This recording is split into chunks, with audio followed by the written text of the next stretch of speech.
I've been wanting to start these things with a question because it starts us on a quest together. And while I do have obviously like information in which I want to move towards, if I have it planned out, then it doesn't allow for insights. It's like, oh, here's my presentation, but that doesn't allow for free flow and new neurons to connect. So, what does it mean to heal? What is healing? And I mean, really, that's it. It's like, what is healing? What does it mean to heal? I just know that what it's not. And that's sometimes the best way to get to what it maybe is. And what it's not is Western medicine. That's for damn sure. While there's been beautiful advances in science and insights into the human brain, we still have no idea what consciousness is. And I think that's an important part of distinguishing what is healing and healed. We don't know what consciousness itself is. There's a ton of different beliefs in various religions and studies of those religions that have led us to commonalities, which I find fascinating. And that's where I spent a lot of my time in the last year. And it's where I'm planning to spend the majority of the time for the next few years, because I'm curious as to how this question and answer would evolve. That when you express the truth, which is something I'm going to say a million times, but when you express the truth, and you face something that scares you, new genes turn on, which create new neurons, new proteins, which then create new neurons, and you become a slightly different person. And the things that are meant to kill us, so to speak, aka time and degeneration of tissues, those get put at bay for a longer period of time. And we don't know the limit to that because there's not been a single person who has fully believed that and shared the truth that we know of for an extended period of time. In the Old Testament, Abraham, for example, lived for hundreds of years. And is that because he was one of the quintessential masculine figures, the call to adventure, the leader of nations? Is that why? And he was lost for a while. He didn't actually get called to adventure until he was in his 70s.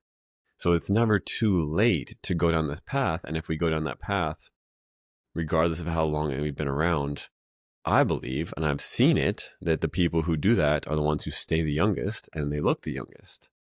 It's the ones who stay cynical or bitter or talk about everything of the past and all the different experiences and hold on to those that I see stiffen up in their bodies as well as their minds. And that's when degeneration comes in. Now, there's going to be those who do all the right things and then just have bad things happen to them. And I think that's an unfortunate part, which is why it's such an interesting concept of what is healing and healed, to come back to that question, that someone could still be doing these things and yet still wake up and have cancer. And one of the most painful things to witness and experience with those who have had bad things happen, like cancer, like a disease, is that question they ask themselves of like, what did I do wrong? Where did I go false in my life, etc.? And it could be from the best possible people. Sometimes there's not necessarily a reason or a rhyme that we can see.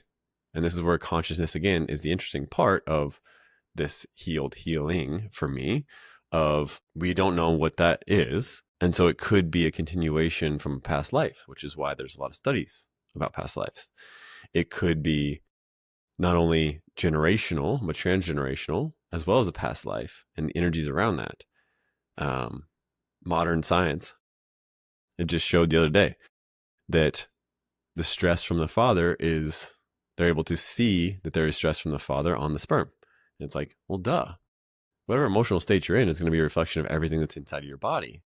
So also how the energy is around creation of this beautiful child that's being created inside the womb is going to reflect the energies around the parents and how it was conceived and the love and the state of which their emotions are, their stability is, their safety is. And that's going to be carried on. And if that's something that hasn't been looked at for generations, maybe that's where it comes from. And we're not consciously aware of it to even look at it. And that's definitely a power of medicine to look at, to think about. Not look at, just to think about.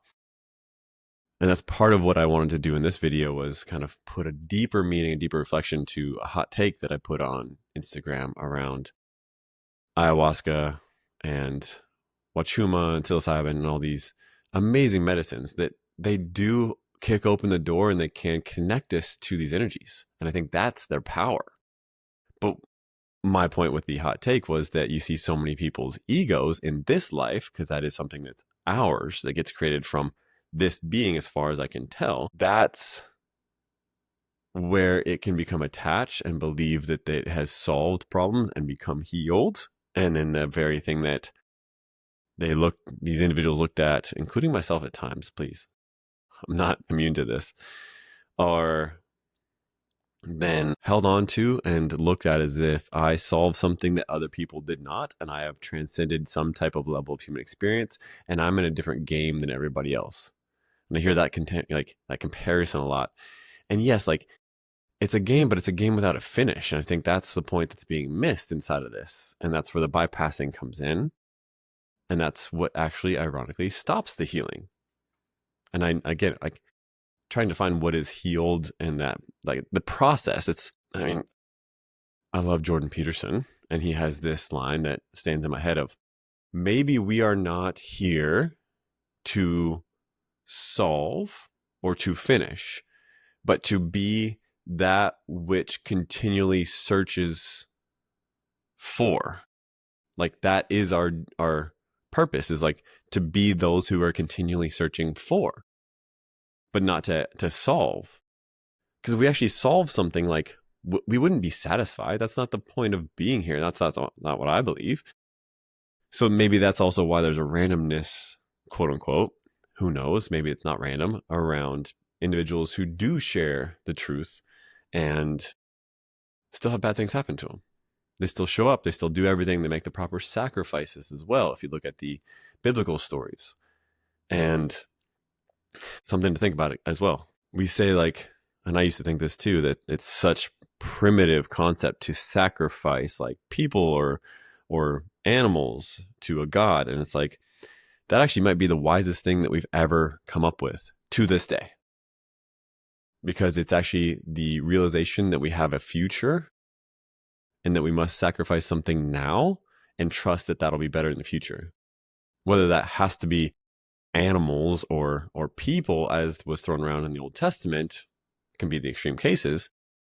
I don't believe that we have to go down that route, but it's the sacrificial part of trusting and believing that something else will happen that no other animal has. And I think that's just overlooked as, again, a primitive part of our past. And it's really not. It's actually one of the most profound elements, that sacrifice is at the center of community. Like, I must sacrifice my time to be with another person.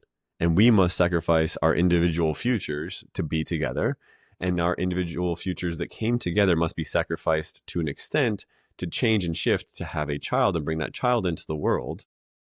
And then to take that and enjoy and live in that journey of passing on our heart, our love, our energy into the next generation. And I heard this thing the other day that it's like, and I agree with it. It's like, this individual said, I forgot who, Peterson as well, we don't grow up until we have a child.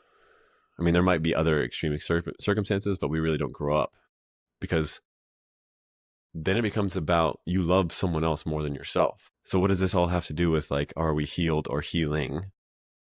Is that we're not God, and we're not trying to be. We're on the path of discovering and a journey towards a journey.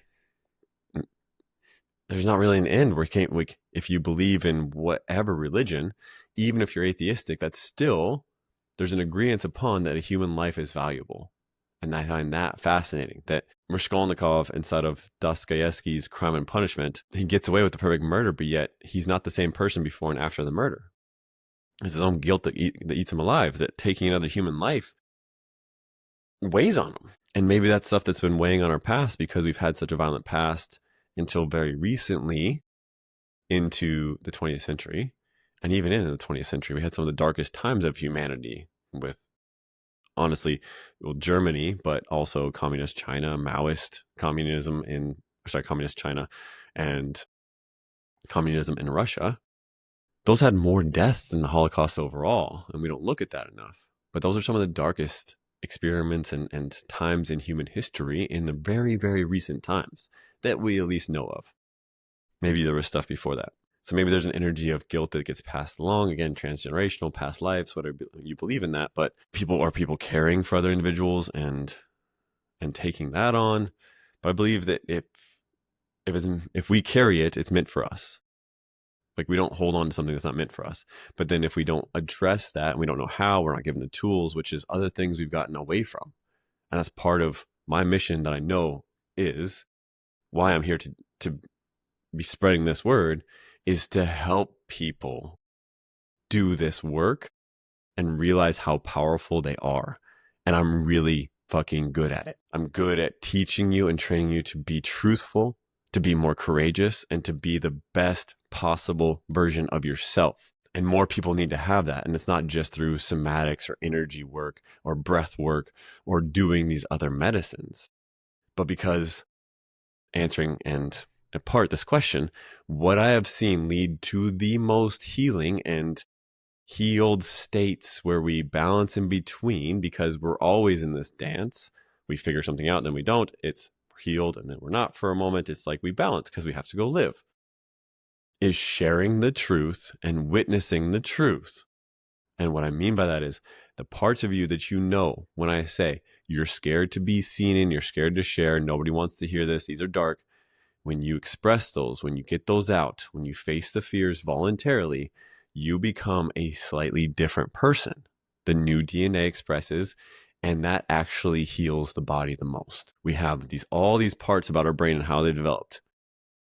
And yet that right there, with all the other medicines that of course can help, they can kick open the door, but it's about being with the actual truth and witnessing that and letting it burn. And what led me down this path, I'm going to go into in other episodes here soon. Actually, I'm going to put a whole story out there about what led to this, but I kind of want to hint at it a little bit here, because I mean, who knows, if you listen to that one after you're listening to me here, it might not be your thing, and that's okay. Being in these circles that are doing these medicines and feeling actually unsafe. And when we're in these places of safety where we get to express the truth, again, it's like the most healing. When you just get to be you and you're not judged, when there's not something that's less than, that you're not less than, that you're human and you're accepted for being human.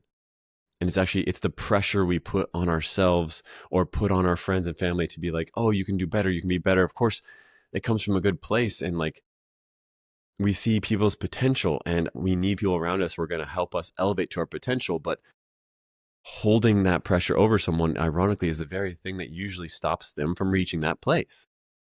And it's the same idea with doing ayahuasca, psilocybin, wachuma, doing any of these other ceremonies, or even just doing prescription drugs or even talk therapy.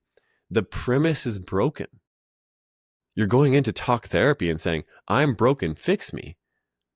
And this is like, I think the deepest part. And for me right now is like, this is the closest thing I can get to the answer of, you're not broken. Accepting that you're not broken, that everything that's happened to you is itself capable of being healed, of healing, is the thing that leads us there. Going into a situation and saying, I'm broken, fix me. There's nothing to be fixed. The human embryo started from a single cell and then split to develop and build a human. That structure is in the DNA. It's encoded. And those DNA structures, when expressed at the highest degree, do develop new immunities, new abilities to fight off disease. As diseases adapt, we adapt. And so that's maybe what also develops healthier babies versus not, is based on what's going on with the parents and the expression of food that we bring in there. And like, there's so many little things, of course, that we got to take into consideration. But I believe that we have such a strong ability around our belief to impact the frequency and vibration around us in our consciousness. Back to consciousness, we have the free will, we have the choice. We're, again, the only animal that can predict the future. The only animal that can even see into the future. And because of that, we can make the sacrifices. We can believe that what we do here in the now impacts things down the road, as opposed to just responding to our environment. Like, if a wolf kills a bison, they eat until the meat is gone. We say, let's save some of this because we don't know if we're going to eat meat tomorrow. No other animal does that. And so when you're making these sacrifices to build a child and the child is being created, it's being created based on the food that's input and the energy around the people, but it's able to basically put together the structure that is all of your nerves, your blood vessels and blood itself, your bones. It's the entire blueprint of a healthy human being. And most babies are born pretty healthy these days. I know we hear about a lot of the negative, but overall, most babies are born pretty damn healthy. And that baby knows how to heal. I mean, we say this all the time. Look at how quick they bounce back. They're resilient. Well, they're resilient because they're not carrying all the shit that we're carrying. So I know that for a fact that right there is why we don't heal. It's another reason of what stops us. Again, finding what does get us there, it can start with all the things that don't. It's all the reasons that we create, all the stories. And when you do ayahuasca and psilocybin and all these things, and each one does turn off different pathways and has their own impact, and tobacco and sacred ceremonies. And like, we need to get back to ceremonies. Please hear that. This isn't a knock and say, don't ever do those things. They kick the door open and can make connections that we could never have seen without the medicine. But just simply seeing them doesn't allow the actual expression of courage. And that courage is the thing that creates, again, the expression of newness, the expression of power, and creates new immunity. It allows us to actually love all the parts of us, the dark parts, the parts that we're scared to. And if you just don't have the fear there, it's just gone. Are you courageous if you do something that you're actually not scared of? I'd say no. People always say, oh, I just want to be strong, so I just don't want to like break down and hold it in. Well, it's like, well, if you're scared of breaking down, well, then actually being strong is the opposite. Being strong would be sharing that you're scared to break down and being seen in that. That's what would actually be strong, right? Is doing the thing that actually scares you. So we just need to redefine that.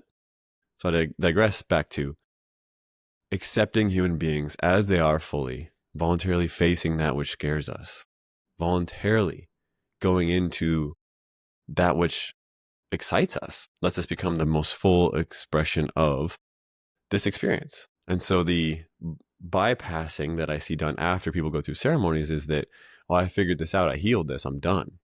I'm a higher level, I'm a higher frequency, I'm a higher vibration. And it's like, it almost shames other parts of the human experience. Like, well, like I'm awesome, I'm authentic, I healed that. And when it still comes up, oh, I better run from that. I better grab some tobacco, I better grab some more psilocybin, I better grab whatever else to run, to hide, because I'm done with that. I transcended that. And the bigger sin to me is that I've transcended that and anybody else who's in that same frequency. And I can't be around them. I can't be around low vibe people. That is the cardinal sin in my heart. And I've been guilty of that, absolutely. And of course, I dance with that and I'm like, oh, there it is again. It's still there. I'm not going to be perfect with it. But if we can get accountability to say, none of us have it all figured out. None of us are God. We are all on the path of healing. And the path to that is realizing we are all human. And human beings are capable of healing themselves. And we do that, ironically, in community and support where we can fully be witnessed as ourselves. Not witnessed in the other realms that we go into, that we say we're going in with any of those medicines that I've mentioned. Whatever realm that you want to call it, we're still here living. You're grounded in this reality. Your spirit, if you believe in that, chose to be here. And you're not better from anybody else just because you went into a ceremony and witnessed something. It's the very same energy that led to the atrocities of the mid 20th century. That one part of human race is superior to another part of the human race.